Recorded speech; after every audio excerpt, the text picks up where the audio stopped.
آج کے دور کا ایک بدترین فتنہ جس کا نام ہے اخباریت۔ غیبت امام میں مرجعیت کی طاقت کو پوری دنیا نے کئی بار دیکھا، جس کا سب سے ریسنٹ ایگزامپل ہمارے آیت اللہ سیستانی ہے، جنہوں نے اتنے بڑے ٹیررسٹ آرگنائزیشن ISIS جس نے پورے عراق کنٹری کے اوپر کنٹرول کر لیا تھا، جس کو کئی کنٹریز کی آرمی مل کر ختم نہیں کر پا رہی تھی، اس کو آیت اللہ سیستانی نے اپنے گھر بیٹھے بیٹھے ختم کر دیا۔ اور آیت اللہ سیستانی سے تھوڑا پہلے کی ہسٹری پر نظر ڈالیں تو روح اللہ امام خمینی اس کی سب سے بڑی مثال ہے کہ کیسے ایک مجتہد کے حکم پر ایران میں صدیوں سے چلی آ رہی ایک باطل حکومت جو کہ امریکہ کے پالتو کتے کی مثل تھی، اس کا نظام کس طرح اپنے ہی ملک سے نکال دیے جانے کے باوجود دوسرے کنٹری میں بیٹھ کر تخت پلٹ کر دیا اور ایسا مضبوط اسلامی نظام قائم کیا کہ جس سے امریکہ جیسا سو کال سپر پاور بھی ڈرتا ہے، اور اسرائیل جیسے بزدل ملک جس کی مثال ہمارے علماء ایک مکڑی کے جالے سی دیتے ہیں، اس کی ڈر میں راتوں کی نیندیں تک حرام رہتی ہیں۔ اور امام خمینی سے پہلے کی مثال آیت اللہ مرزا شیرازی کا وہ مشہور فتویٰ ہے جس میں انہوں نے تمباکو کو حرام قرار دے کر برٹش ایسٹ انڈیا کمپنی جیسی ایک کمپنی جس کا نام برٹش امپیریل ٹوبیکو کمپنی تھا، جس نے ایران میں اپنا پورا کنٹرول حاصل کر لیا تھا، اس کو صرف ایک فتوے سے ایران سے بھاگنے پر مجبور کر دیا۔ وہیں دوسری طرف انڈیا میں اسی کمپنی نے صدیوں تک راج کیا اور کتنی بڑی بڑی قربانیاں ہم ہندوستانیوں کو دینی پڑیں اس کمپنی سے آزادی حاصل کرنے کے لیے۔ اور یہ صرف کچھ ایگزامپلز ہیں ہماری مرجعیت کی طاقت اور ہمارے مجتہدین کے فتوے کی پاور کے۔ اور اس سب کو دیکھنے کے بعد جب دشمنان اسلام نے مرجعیت کی اس طاقت کو اچھی طرح سے پہچان لیا تو ان کو پتہ چل گیا کہ ہم کتنے ہی بڑے سپر پاور اور اٹامک بوم والے نیشن نہ بن جائیں، اس مرجعیت سے مقابلہ کبھی نہیں کر سکتے، نہ ہی ان کو ہرا سکتے ہیں۔ تو ان دشمنان اسلام نے اس کا ایک حل نکالا کہ شیعت اور اس مرجعیت کے نظام کو اندر سے کھوکھلا کر کے کمزور کر دیں، صرف تبھی ہم ان کو ہرا سکتے ہیں۔ اور اس کے لیے انہوں نے ایک مر چکے فتنے جس کو آج کے دور میں اخباریت کے نام سے جانا جاتا ہے، اس کو دوبارہ سے زندہ کیا اور کچھ فرضی پپٹ مجتہد بھی بنائے، جس کا ایک ایگزامپل صادق شیرازی ہے۔ اب اخباریت کی شارٹ میں ہسٹری یہ ہے کہ غیبت صغریٰ کے دور سے ہی شیعت میں علماء کے دو گروپس تھے۔ پہلا گروپ محدثین کا گروپ تھا جن کا کام تھا روایات اور حدیثوں کو جمع کرنا، اور اگر کوئی انسان ان سے کوئی مسئلہ پوچھتا تھا تو وہ حدیثوں کے علم کی روشنی میں اس کو حل بتا دیا کرتے تھے، اور ان کا ماننا یہ تھا کہ ہر چیز کا حل حدیثوں میں موجود ہے اور حدیثوں سے ہی ہر مسئلے کو حل کیا جا سکتا ہے، اور یہ علماء کا گروپ آگے چل کر اخباری کہلایا۔ یہی عقیدہ اہل سنت میں آج بھی موجود ہے۔ دوسرا گروپ فقہا کا گروپ تھا جو صرف حدیث کی روشنی میں مسئلے حل نہیں کرتے تھے بلکہ قرآن اور حدیث اور اصول فقہ اور عقل اور اجماع کا بھی استعمال کیا کرتے تھے، جو طریقہ ان کو معصومین سے ملا تھا، کیونکہ اگر لاجیکلی بھی دیکھا جائے تو ہر مسئلہ تو حدیث سے حل ہونا ممکن ہی نہیں۔ مثال کے طور پر موبائل کا استعمال یا کار یا جہاز کا استعمال جائز ہونا تو دنیا کے کسی عالم کو حدیث میں نہیں ملے گا، تو کیا اس کو حرام مان لیں؟ تو اس پر اخباری علماء کا نظریہ یہ تھا کہ اگر کسی چیز کا حکم حدیث میں نہ ملے تو اس سے پرہیز کرو، یعنی اس کو حرام مانو، اس پر عمل نہ کرو۔ لیکن اصولی علماء فقہ کے اصولوں کے ماہر تھے اور وہ اس طرح کے مسئلوں کو حل کرنے کے لیے معصومین کے بتائے ہوئے الگ الگ اصولوں کو استعمال کرتے تھے۔ مثلاً اگر کسی عمل سے کسی معصومین نے کسی کو نہیں روکا یا اس کے حرام ہونے کا ذکر قرآن یا حدیث میں نہیں ملتا تو اصول فقہ کی روشنی میں ایسے کام کو مباح قرار دیا جائے گا،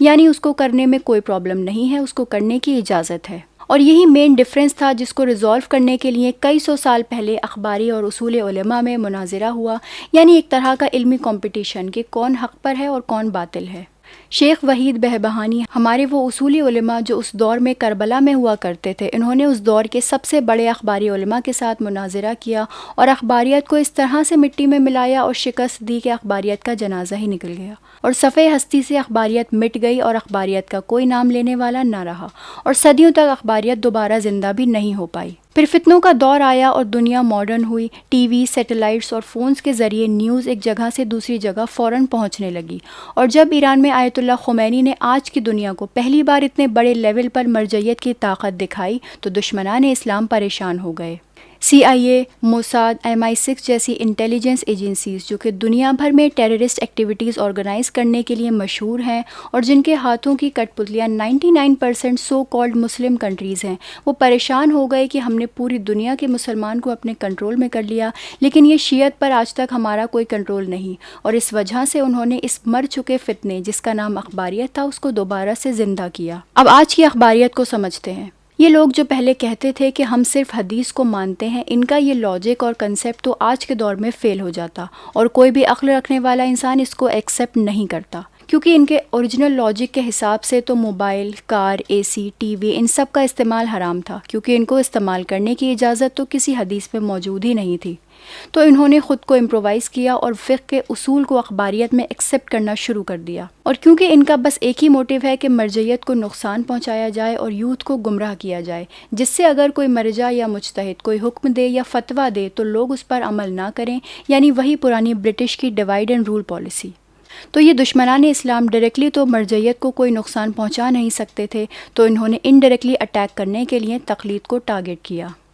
اب سوال آتا ہے کہ تقلید ہے کیا؟ تو ہر کوئی جانتا ہے کہ دنیا میں صرف دو ہی طرح کے لوگ ہوتے ہیں، ایک عالم اور دوسرا جاہل، اور عقل سے ثابت بات ہے کہ جاہل کو ایک عالم کی بات ماننی چاہیے، یعنی جاہل کو عالم کے پیچھے چلنا چاہیے، اور اسی کا نام تقلید ہے۔ لیکن اخباریت کے فتنے کے حساب سے یہ چیز غلط ہے۔ ان کا کہنا ہے کہ ایک بدترین جاہل انسان، جس کو نہ حدیث کا علم ہو نہ رجال کا، جس کو ٹھیک سے عربک تک پڑھنا نہ آتا ہو، سمجھنا اور سمجھانا تو دور کی بات، بلکہ اس کو یہ بھی نہ معلوم ہو کہ حدیث کے اقسام کتنے ہوتے ہیں، وہ جاہل انسان شریعت خود سے سمجھے اور اس پر عمل کرے، یعنی جو آدمی اصل شکل میں قرآن شاید ٹھیک سے پڑھ نہیں سکتا، اور اگر پڑھ بھی لے تو سمجھ نہیں سکتا، وہ اخباریت کے لاجک کے حساب سے پوری شریعت کو خود سے سمجھنے کی صلاحیت اور قابلیت رکھتا ہے،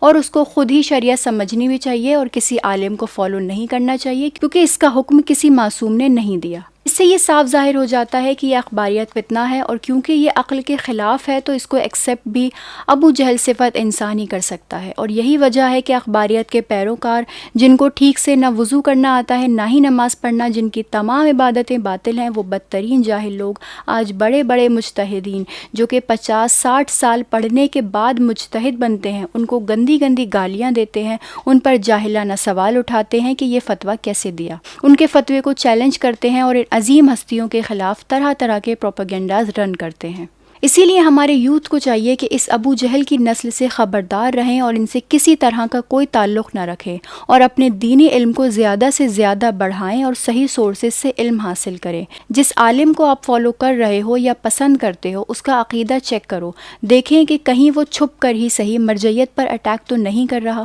وہ چھپ کر ہمارا عقیدہ تو خراب نہیں کر رہا اور اخباریت کی طرف تو نہیں لے کر جا رہا۔ ہمارے یوتھ کو چاہیے کہ حلال اور حرام کی تمیز کے ساتھ ساتھ اپنے علمی شعور کو اس مقام پر لے کر جائیں کہ کل کوئی فرضی عالم آپ کو کوئی باطل عقیدہ پیش کرے تو آپ اس کو بے نقاب کر سکو، اور خود کو اس فتنے کے دور میں محفوظ رکھ سکو، تاکہ جب ہمارے امام زمانہ کا ظہور ہو تو ہم حق پر ہوں، نہ کہ اخباریت کے اس فتنے میں شامل ہو کر دجال کی آرمی کا حصہ بن جائیں اور معاذ اللہ اپنے ہی وقت کے امام کے خلاف